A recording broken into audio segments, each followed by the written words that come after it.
నమస్తే, welcome to Abhinav Bharat. ప్రస్తుతం municipal corporation సంబంధించి ఇప్పటికే ప్రచార ఘట్టం తుది దశకు చేరుకుంది. సమయం దగ్గరకు వస్తున్న కొద్దీ స్పీడ్ పెంచుతున్నారు అభ్యర్థులు. ముఖ్యంగా బీఆర్ఎస్ పార్టీ సైతం నిజామాబాద్లో దూసుకెళ్తున్నటువంటి సిచ్యువేషన్. మాట్లాడదాం, అభ్యర్థి ఉన్నారు, ఒకసారి ఏం చెప్తారు, ఎట్లా ప్రచారం సాగిస్తున్నారు అనే అంశం పైన మంజుల గారు ఉన్నారు బీఆర్ఎస్ పార్టీ నుంచి. ఎట్లా నడుస్తుంది ప్రచారం? ముఖ్యంగా బీఆర్ఎస్ అంటేనే గతంలో ప్రజల్లో చాలా దగ్గరికి వెళ్ళినటువంటి సందర్భం. ప్రస్తుతం అధికారంలో కాంగ్రెస్ పార్టీ ఉంది. కాంగ్రెస్ బాగా ఈ మధ్య కాలంలో బాగా ఫైట్ నడుస్తూ ఉంది. ఒకరిపైన ఒకరు విమర్శలు అయితే తలెత్తున్నటువంటి సిచ్యువేషన్. ప్రస్తుతం పార్టీ గురించి ప్రచారంలో వెళ్తున్నారు. ప్రజల నుంచి ఎట్లాంటి స్పందన వస్తుంది? ముందుగా నమస్కారం అండి. ఏదైతే నిజామాబాద్ నుండి నా పేరు మంజుల యాదవ్, 42 డివిజన్ నుండి నేను బరిలో ఉన్నాను. అయితే ఈ ఎలక్షన్లో ఏదైతే ఉంటే చూస్తుంటే చాలా సంతోషంగా అనిపిస్తుంది. చాలా ఎక్కడ వెళ్ళినా పబ్లిక్ అనే వాళ్ళు బ్రహ్మరథం పడుతున్నారు. ఆడవాళ్ళు కానీ ఇంకా మా ఆడబిడ్డ వచ్చింది అన్నట్టు అంత ప్రేమగా ఆప్యాయంగా తీసుకుంటున్నారు. అది కేవలం మా కేసీఆర్ సార్ చేసిన పథకాల మీదకించి అని చెప్పవచ్చు. ఎందుకంటే తను చేసిన సంక్షేమాలు కొన్ని మేనిఫెస్టోలో లేని కూడా అంటే చెప్పని కూడా చేసి చూసిన ఘనత ఎవరికన్నా ఉందంటే అది కేవలం కేసీఆర్ సార్కే చెందుతుంది. సబండ వర్ణాలకి ఒక తండ్రిలాగా ఆలోచించి అన్ని వర్గాలకి అన్ని కులాలకి సమానంగా చేసిందంటే అది కేవలం కేసీఆర్ సారే. ఇప్పుడున్న వాళ్ళు అంటారు చాలామంది అలా ఉంది ఇలా ఉంది అని చెప్పేసి ఏదో 420 హామీలు ఇచ్చి ఏది జరగకుండా చేసిన ఘనత వాళ్ళకు ఉంది. మా నిజామాబాద్ని చూసుకుంటేనైతే చాలామంది గత ప్రభుత్వంలో ఏమంటారండి చాలా ఏలిన వాళ్ళు ఉన్నారు, చాలా పెద్ద పెద్ద పదవులు అనుభవించిన వాళ్ళు ఉన్నారు. కానీ నిజామాబాద్ అనేది డెవలప్మెంట్ అనేది శూన్యం. నిజం చెప్పాలనుకుంటే మా బిగాల గణేష్ అన్న గారు మా కేసీఆర్ సార్ అదే ఇచ్చిన నిధులతో చాలా బ్రహ్మాండంగా రోడ్లు కానీ, వీధి లైట్లు కానీ, పార్కులు కానీ, న్యూ కలెక్టరేట్ కానీ, ఒక పబ్లిక్ వచ్చి ఎక్కడ నుండి పల్లెటూరు నుండి వచ్చిన వాళ్ళు కానీ ఎవరైనా సరే ఒక దగ్గర అంటే ఏమంటారు ఒకే దగ్గర ఉండాలి తిరగకుండా అని గొప్పగా రైతులు కానీ ఎవరు కానీ కష్టపడొద్దని గొప్పగా ఆలోచించి నాక్ బిల్డింగ్ కానీ, ఐటీ హబ్ కానీ ఇవన్నీ చాలా గొప్పగా అంటే ఎక్కడ చూసినా కూడా అసలు నిజం చెప్పాలంటే ఒక గ్రీనరీగా రోడ్లన్నీ అంత నీట్గా చేసిన ఘనత అంతా మా గణేష్ అన్నకే చెందుతుంది. అంతేకాకుండా ఏదైతే ఉందో ఎవరు ఇప్పటివరకు ఆలోచించలేదు. ఒక కడుపులో ఉన్న బిడ్డ అప్పటి నుండి పౌష్టికాహారం కానీ, అంగన్వాడీ పిల్లలకి కానీ, గురుకుల పాఠశాల కానీ, మైనార్టీ స్కూల్ కానీ ఇక్కడ చెప్పుకుంటూ పోతే చాలా చాలా ఉంది తను చేసిన మంచి పనులు. ఇది కాకుండా గొప్ప విషయం ఏంటంటే మా నిజామాబాద్లో స్పెషల్గా అంటే ఒక శ్మశాన వాటికి వెళ్తే భయంకరంగా ఉంటుంది. అలాంటి శ్మశాన వాటికలు కూడా ఒక పార్కులు తలపించే విధంగా చేసిన గొప్ప ఘనత ఎవరికైనా ఉందంటే మా గణేష్ అన్నకే చెందుతుంది. తను మా నాయకుడిగా ముందుకెళ్ళి మా కేసీఆర్ గారు సార్ తన దీవెనతోని మా గణేష్ అన్న గారి దీవెనతో ముందుకెళ్ళి చాలా బ్రహ్మాండంగా ముందుకు సాగుతున్నామండి. ప్రజెంట్ చెప్పండి, అంటే ప్రస్తుతం ఉన్నటువంటి సిచ్యువేషన్లో బీఆర్ఎస్ పార్టీ అసలు పోటీలో లేదని చెప్పేసి ఇప్పుడున్నటువంటి ప్రధాన పార్టీలు చెప్తున్నాయి. దీన్ని మీరేమంటారు?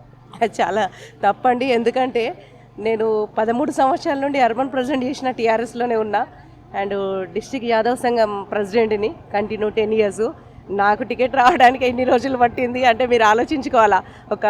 అంటే నేనున్న అందులో ఉన్న సీనియర్ ఉన్న నాకే ఇంత టైం పట్టిందంటే కాంపిటీషన్ ఎంత టఫ్గా ఉందో తెలవాలా. బయట చెప్తారు బాగా అసలు టికెట్ తీసుకోవడానికే లేరు అది ఇది అని అంటారు. మాకు టికెట్ దొరకక మేము ఉన్నాయి మాకు. మమ్మల్ని చూసి అంటే ఎవరు కష్టపడ్డారు, ఎవరు అంటే గొప్పగా పార్టీకి ఇది చేసినారు అని చేసి ముందుకు నడిపించి మరీ ఇచ్చిరండి. అది అన్ని అపోహలు అవన్నీ. ప్రస్తుతం ఎట్లా స్పందన ఎట్లా ఉంది? ముఖ్యంగా ప్రస్తుతం ఏదైతే 6 గ్యారంటీలతో దూసుకుపోతున్నామని చెప్పి కాంగ్రెస్ చెప్తున్నారు. ఏదైతే బీజేపీ సంబంధించి క్యాండిడేట్లు ఎవరైనా ఉన్నారంటే 16th ఫైనాన్స్ కేంద్ర ప్రభుత్వం నుంచి వచ్చే ఫండ్ తోటే చాలా డెవలప్మెంట్ అవుతుంది, దాన్ని ఇంకా మరింత డెవలప్మెంట్ చేస్తాను. మీరు కనుక ఒకవేళ ఈ కార్పొరేటర్ గెలిచి మీరు పదవిలో అధికారంలో ఉంటే కనుక ఎట్లాంటి డెవలప్ చేయబోతారు? మనం చూసినట్టయితే ప్రజలకు కావాల్సింది ఏముందండి? తాగునీరు, సరైన రోడ్లు, వీధి లైట్లు, అవునా, దానికి శుభ్రత అది ఉండాలి. అంతేకాకపోతే వాళ్ళు పర్సనల్గా ఏం ఆస్తులు అవి అడగారు కదండి. అవి కూడా తీర్చకపోతే ఎట్లా? గత ప్రభుత్వంలో మేము చేసినంత ఇదిగా ఇప్పుడు ఎవరు చేయలేరు. ఏదైతే దొంగ హామీలు అన్ని 420 హామీలు, ఆడపిల్లలకి పాపం స్కూటీలు ఇస్తా అన్నాడు, ఇప్పటిదాకా వచ్చింది లేదు. కళ్యాణ లక్ష్మిలో తులం బంగారం ఇస్తా అన్నాడు, ఆ తులం బంగారము లేదు. మళ్ళీ మీదికించి రైతు బంధులో అది ఎవరికి కొంతమంది వచ్చిరో కొంతమందికి రాని వాళ్ళు ఉన్నారు. ఎవరైనా చనిపోతే వితిన్ 1 వీక్లో ఇంటికి రైతు బీమా అనేది చక్కగా చేసిన ఘనత అంతా కేసీఆర్ సార్కే ఉంది. సబండ వల్ల సంతోషంగా ఉండండి. ఇప్పుడు ఏకంగా తెలంగాణ పేరు తీసేయడానికి వచ్చిరు రేవంత్ రెడ్డి తప్ప పబ్లిక్ గరీబుల్లా గోస అనేది ఎవరు అంత నాడి పట్టి చూసిన వాళ్ళు ఎవరు లేరు. ఒక కేవలం ఉంది పేద ప్రజలకు ఏం కావాలని ఆలోచించిన గొప్ప నాయకుడు ఎవరైనా ఉన్నారంటే అది కేసీఆర్కే సొంతం అండి. బ్రాండ్ అంబాసిడర్ ఆ పేరు ఎవరు తీసేయలేరు. తెలంగాణ తెచ్చింది తనే, తెలంగాణ అభివృద్ధి చేసింది తనే. ఎవరు ఒప్పుకున్నా ఒప్పుకోపోయినా అది చిరస్థాయిలో చరిత్రలో నిలిచిపోతుందండి తన పేరు. ఇప్పుడు మీరు గనక బీఆర్ఎస్ పార్టీ నుంచి కార్పొరేటర్ గెలిస్తే అసలు అధికారంలో కాంగ్రెస్ కావచ్చు, బీజేపీ ఉన్నటువంటి సిచ్యువేషన్, మీకు నిధులు ఎట్లా మంజూరు అవుతాయి, ఏ విధంగా మీరు ఇచ్చిన హామీలు కావచ్చు, ఇక్కడ ప్రజల్లోకి వెళ్తూ ఏదో చేస్తామని చెప్పేసి మేము వస్తే ఖచ్చితంగా మిమ్మల్ని అందుబాటులో ఉంటాము, తాగునీరు మిగతా ఫెసిలిటీస్ కల్పిస్తామంటారు, ఏ విధంగా కల్పిస్తారు? ఒకటే అండి, మా ప్రభుత్వంలో అప్పటి నుండి ఇప్పటిదాకా మా నాయకుడు నేర్పించింది ఏంటంటే అంటే మనం చెప్పని కూడా చేసించే గుణం మాది. అట్లా ఏదో దొంగ హామీలు ఇచ్చి 420 హామీలు ఇచ్చి మేము గెలిచే వాళ్ళం కాదండి. పబ్లిక్ ఏదైతే ఉందో కనీస అవసరాలు ఏదైతే మాకు అడుగుతారో అది చేయడానికి, ఫుల్ఫిల్ చేయడానికి ప్రతిపక్షంలో ఉన్న మేము ఖచ్చితంగా కొట్లాడతాము. ఎక్కడున్నా గెలిచినా ఓడినా పబ్లిక్లో ఉండే వాళ్ళము. బీఆర్ఎస్ పార్టీ అంటేనే పబ్లిక్ నాడి తెలిసిన వాళ్ళం, అంతే తప్ప ఏదో ఇంట్లో ఉండి మేము అంటే కామ్గా ఉండే వాళ్ళం కాదు. ఎప్పుడు సేవ చేస్తూ ఉండేవాళ్ళనే మా నాయకుడు మమ్మల్ని నడిపించాడు కేసీఆర్ సార్. అదేవిధంగా ఇక్కడ గణేష్ అన్న కూడా మాకు ఎప్పుడు చెప్తూ ఉంటాడు మనం కామ్గా వర్క్ చేసుకుంటూ పోవాలని. ఇప్పుడు మా నాయకుడు గణేష్ అన్నని చూసుకుంటే ఏ రోజు కూడా 10 సంవత్సరాలు చేసిండైతే ఎప్పుడు కాంట్రవర్సీకి ఓడు పని పబ్లిక్ ఏ చేయాలని చెప్పేసి ఇప్పుడు గొప్పగా కమాన్ దగ్గర చూడాలా. ఎప్పుడు వాటర్ వస్తుండే అక్కడ పబ్లిక్ చాలా ఇబ్బంది అవుతుండే వర్షాకాలం వచ్చిందంటే. కానీ తను ప్రతి రాత్రి పోయి చెక్ చేస్తూ ఒక ఇంజనీర్ లాగా తను ఎంత చూసిండో మాకు తెలుసు అండి. అది ఎవరు మర్చిపోరు గణేష్ అనే. పాపం పబ్లిక్ ఏం చేశారంటే మోసపోయారు. నిజంగా 2000 కాస్త 4000 అవుతుందేమో అని, 1,00,000 ఆడపిల్లలం కదండి ఏమనుకుంటామో 1,00,000 కళ్యాణ లక్ష్యం వచ్చింది అనుకో, తులం బంగారం వస్తుంది అని చెప్పేసి ఇంట్లో ఇద్దరికి ఒకరి కాదు ఇద్దరికి ఇస్తానని చెప్పేసి పింఛను, స్కూటీలు ఇస్తానని ఇట్లా అన్నీ ఒకటి చెప్పుకుంటూ పోతే అన్ని దొంగ హామీలు తప్ప. ఒక ఏంటి ఫ్రీ బస్ అండి, ఫ్రీ బస్ ఎందుకు పనికి వస్తుంది? ఆడవాళ్ళకి కదా కావాల్సింది ఆడపిల్లలకి, అవునా? అది అన్ని దొంగ హామీలు, దొంగ ప్రభుత్వమే తప్ప చేసింది ఏం ఒరిగేది లేదండి. మళ్ళీ చేయాలంటే మళ్ళీ మా కేసీఆర్ సార్ వస్తారు ఖచ్చితంగా. రాబోయే ఈ 2 సంవత్సరాల్లో అందరు ఎదురు చూస్తున్నారు. ఎందుకంటే మేము ఎక్కడ చూసినా మేము ప్రచారంకి వెళ్తే ఏమంటున్నారంటే, అమ్మ తప్పు చేసినామమ్మ, సార్ని కోల్పోయి మేము తప్పు చేసినాము, మళ్ళీ కేసీఆర్ సారే రావాలా, తెలంగాణ అభివృద్ధి చెందాలంటే తన ఒక్కడికే సాధ్యమని చెప్పేసి మాకు చెప్తున్నారు. చాలా గర్వంగా ఉంది మేము ఈ పార్టీలో ఉన్నామని చెప్పేసి చెప్పుకొని ముందుకు అంటే హక్కుగా వెళ్తున్నాం. మా నాయకుడు నేర్పించిన విధానం ఏంటి, ప్రజలకు ఏం చేయాలనే దృష్టితో వెళ్తాం తప్ప మేము ఎప్పుడు అలా కాంట్రవర్సీకి వెళ్ళమండి. దగ్గరకు వచ్చింది అంటే మొత్తం మీ ప్రచారం కూడా రేపు మాపు ముగిసే సందర్భాలు ఉన్నాయి, స్పీడ్ పెంచుతున్నారు ఎక్కడికక్కడ అభ్యర్థులు. మీరు మరింత చేరువ కావడానికి, ప్రజల మనసు దోచుకోవడానికి ఏం మాటలు చెప్పి మీరు ఓట్లు అడుగుతున్నారు? ముఖ్యంగా గత ప్రభుత్వంలో ఏదైతే ఇప్పుడు మైనార్టీ వాళ్ళకి చూసుకుంటే మైనార్టీ స్కూల్ కానీ, గురుకుల పాఠశాలలు కానీ, మళ్ళీ పింఛన్లు కానీ పెద్ద ఎత్తున సంక్షేమాలు చేసినాం.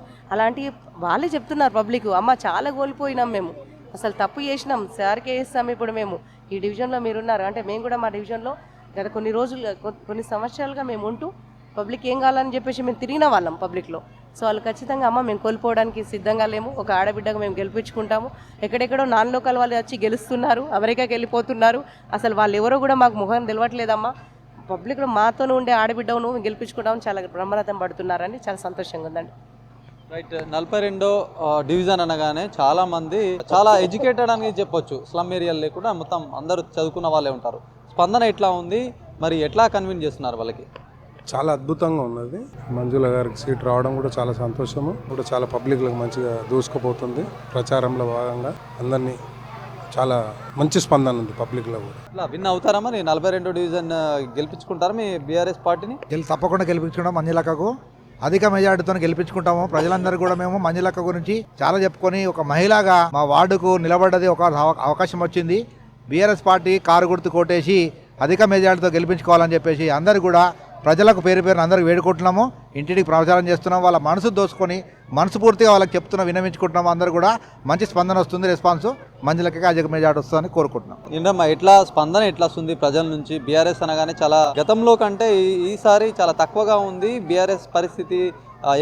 గత ఎన్నికల్లో కావచ్చు, ఎంపీ ఎలక్షన్స్లో కావచ్చు, చాలా ఎన్నికల్లో కొన్ని ఎమ్మెల్సీలో పోటీ చేయనటువంటి పరిస్థితి. ఈసారి కార్పొరేట్లుగా వెళ్తున్నారు, మరి ప్రజలు ఆశీర్వదిస్తారని మీరు అనుకుంటున్నారు? చూడండి సార్, మేమైతే డోర్ టు డోర్ అందరికీ ప్రచారం చేస్తున్నాము. వాళ్ళందరూ బయటకు వచ్చి ఏం చెప్తున్నారంటే ఈసారి కంపల్సరీ బీఆర్ఎస్కే ఇస్తాం మేడం, ఇప్పుడు మా గతంలో చేసిన తప్పు ఇప్పుడు చెయ్యము, కంపల్సరీ నేను గెలిపించుకుంటాం, 42 డివిజన్లో మా ఆడబిడ్డనే గెలిపిస్తాము, కంపల్సరీ అని చెప్తుండ్రు. ఇది ఓవరాల్గా బీఆర్ఎస్ సంబంధించినటువంటి అభ్యర్థిని ఖచ్చితంగా గెలిపించుకుంటామని చెప్పి స్థానికంగా చెప్తున్నారట. ఏదేమైనప్పటికీ ప్రధాన పార్టీలు హోరంటే హోరుగా తమ ప్రచారాన్ని హోరెత్తిస్తున్నాయి.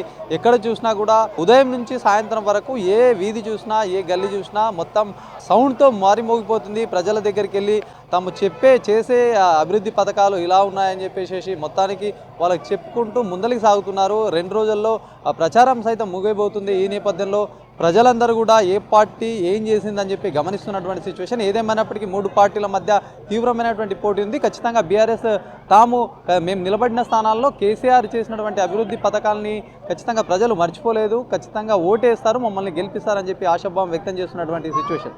కెమెరా పర్సన్ సందీప్తో శ్రీనివాస్, అభినవ్ భారత్, నిజామాబాద్ నుంచి.